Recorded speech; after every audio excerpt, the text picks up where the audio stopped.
सम्मानित मंच, महनीय संत वृंद, उपस्थित पर्यावरण कार्यकर्ताओं एवं समाज बंधुओं, सम्मेलन का शीर्षक और विमर्श का केंद्र विषय पर्यावरण चेतना है।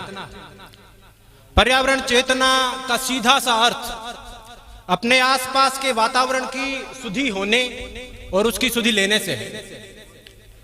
राजस्थान के रहवासियों के लिए यह कोई नई बात नहीं है। राजस्थान में प्रकृति अपने अस्तित्व का एहसास अनायास करा देती है और प्रकृति के साथ सामंजस्य बनाए बिना, कुदरत के साथ तारतम्यता बिठाए बिना जिंदा रहने की कोई तरकीब, कोई तरीका काम नहीं करता। राजस्थान के लोग ये बात रियो डी जनेरियो के सम्मेलन और स्टॉकहोम के कन्वेंशन से बहुत पहले समझ चुके हैं। यही कारण है कि हमारे यहाँ परंपराओं में, संस्कृति में, परिवार में, जीवन के हर अंग में प्रकृति का महत्वपूर्ण स्थान है। अभी जब पेरिस का समझौता हुआ तो उसके डिसीजन टेक्स्ट में एक निर्णय शामिल किया गया कि पर्यावरण संरक्षण की स्थानीय तकनीकों, समुदायों और परंपराओं को प्रोत्साहन दिया जाएगा।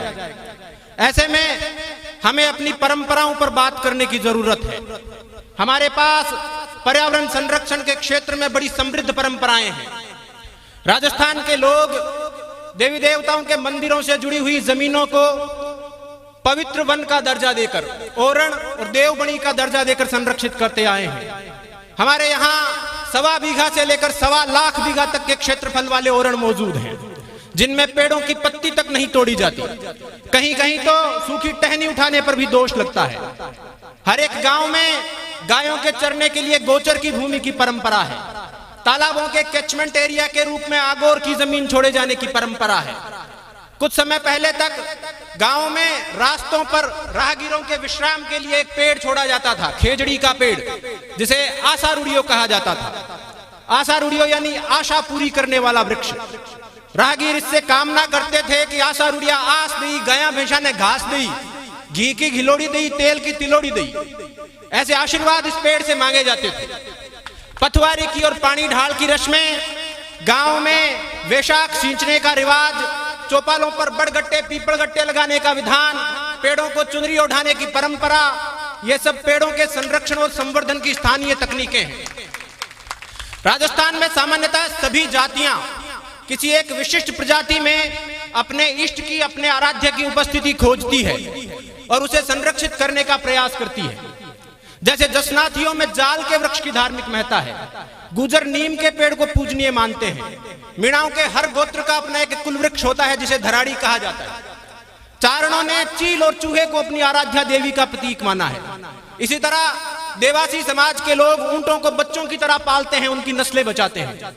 जाटों के और राजपूतों के अनेक योद्धा गायों के लिए बलिदान हुए हैं और लोक देवताओं के रूप में पूजे गए हैं। नीम को नारायण, पीपल को प्रजापति और शमी को शंकर मानने की, पूजने की परंपरा हर जाति में विद्यमान है। ओरण गोचर सभी जातियों के होते हैं। जल जो कि जीवन का आधार है, राजस्थान में इसकी रजत बूंदों के संरक्षण में बंजारों की और नगर सेठों की क्या भूमिका है, यह मरुस्थल के लोग बहुत अच्छे से जानते हैं। हर एक गांव में इनके बनवाए हुए कुएं और तालाब आज भी मौजूद हैं। और प्रकृति से प्रेम की परंपराओं में सबसे उल्लेखनीय जो समाज है वो बिश्नोई समाज है। रूखों का रखवाला, पर्यावरण का पहरेदार। संयोग से मेरा रक्त संबंधित समाज से है। हमारे समाज के लोग जितने भी रीति रिवाजों का पालन करते हैं वो किसी न किसी मायने में पर्यावरण संरक्षण से जाकर जुड़ते हैं। गुरु जाम्बो जी की शिक्षाओं के कारण खेजड़ी से और हिरण से जो हमारा स्नेह का नाता बना है वो सब लोग जानते हैं। हमारे गांव वन्य जीवों के अभयारण्य हैं, हमारे घर इनके औषधालय हैं। हमने पेड़ों का मानवीकरण किया है, हमने पेड़ों को अपने परिवार का अंग माना है। शिव कुमार बटालवी साहब की एक पंजाबी कविता है। हालांकि मेरा पंजाबी का उच्चारण खराब है, लेकिन मैं इस कविता को सुनाने का लोभ इसलिए नहीं छोड़ पा रहा हूं क्योंकि मुझे लगता है कि ये हमारे भावों को बड़ी सुंदरता से चित्रित करती है। कविता कुछ यूं है कि कुछ रुख मैनू पुत लगदे ने, कुछ रुख लगदे मावा, कुछ रुख नूहा धिया लगदे, कुछ रुख वांग भ्रावा। यानी कि कुछ पेड़ मुझे अपने पुत्रों की तरह प्रतीत होते हैं, कुछ पेड़ों में मुझे मां नजर आती है, कुछ पेड़ मुझे अपनी बहुओं बेटियों जैसे लगते हैं और कुछ पेड़ों में मुझे भाई दिखाई देता है। कुछ रुख मेरे बाबे वाकण पत्थर टावा टावा, कुछ रुख मेरी दादी वर्गे चूरी पावण कावा। यानी कि कुछ पेड़, बूढ़े पेड़, कम पत्तियों वाले पेड़ मुझे अपने दादा जैसे दिखते हैं, कुछ पेड़ मुझे कौओं को चूरी खिलाती अपनी दादी की याद दिलाते हैं, कुछ रुख यारा वर्गे लगदे चुम्मा ते गड़ लावा, कुछ रुख मेरा जी करदा ए कुछड़ चुक खिडावा। कुछ पेड़ों को देखकर मुझे अपने यार याद आते हैं, दोस्त याद आते हैं, उनके गले लगने का, चूमने का मन करता है। और कुछ पेड़ों को देखकर, छोटे पेड़ों को देखकर मेरा दिल करता है कि मैं उनको गोद में उठा लूं और उनके साथ खेलने लगूं। स्नेह के ये भाव, आत्मीयता के ये भाव खेजड़ली बलिदान जैसी घटनाओं को शक्य बनाते हैं, संभव बनाते हैं। आत्मीयता के ये भाव, स्नेह के ये संबंध जोधपुर राज्य के खेजड़ली गांव की एक साधारण महिला अमृता देवी बिश्नोई को असाधारण बनाते हैं। उसे वो ऊर्जा प्रदान करते हैं कि लाव लश्कर और लवाजमे के साथ आए, अपने राज्य के दीवान गिरधरदास भंडारी के सामने खड़ी होकर उद्घोष कर सके कि सर सांटे रूख रहे तो भी सस्तो जान, हमें क्या सर काटने का डर दिखाते हो, सर कट जाए और ये पेड़ बच जाए तो बड़ा सस्ता सौदा है। मिति भाद्रपद शुक्ल दशमी संवत 1787 विक्रमी, वार मंगलवार, ग्रेगोरियन कैलेंडर के हिसाब से तारीख 22 महीना अगस्त और साल 1730। इस दिन आत्मीयता के इन भावों ने, स्नेह के इन संबंधों ने एक पूरे समुदाय में यह साहस भरा कि वो पेड़ काटने के विरुद्ध अपना बलिदान दे सके। उस रोज 294 पुरुष और 69 स्त्रियां, यानी कुल 363 लोग पेड़ों के लिए शहीद हुए। और कटने वालों की कतार और भी लंबी थी। कटने वालों के सिर नहीं रुके थे, काटने वालों के हाथ थके थे, उनके अंदर का राम जगा था, तब जाकर इस नरसंहार पर विराम लगा था। आज इस घटना को 290 साल बीत चुके हैं। ये 21वीं सदी का 21वां साल है। अब विरोध के लोकतांत्रिक तरीके प्रभावी होने लगे हैं। सरकारें इस क्षेत्र में बहुत अच्छा काम करने लगी है। मंच पर हमारे नीति निर्मातागण बैठे हैं।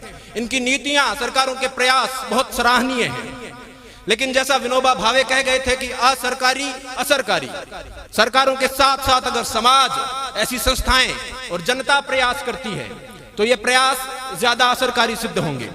अंत में इतनी समृद्ध परंपराओं के धनी होने के कारण मैं समझता हूं कि हम ये कहने का अधिकार रखते हैं कि आप राजस्थान से खुददारी सीखें न सीखें, आपकी मर्जी है।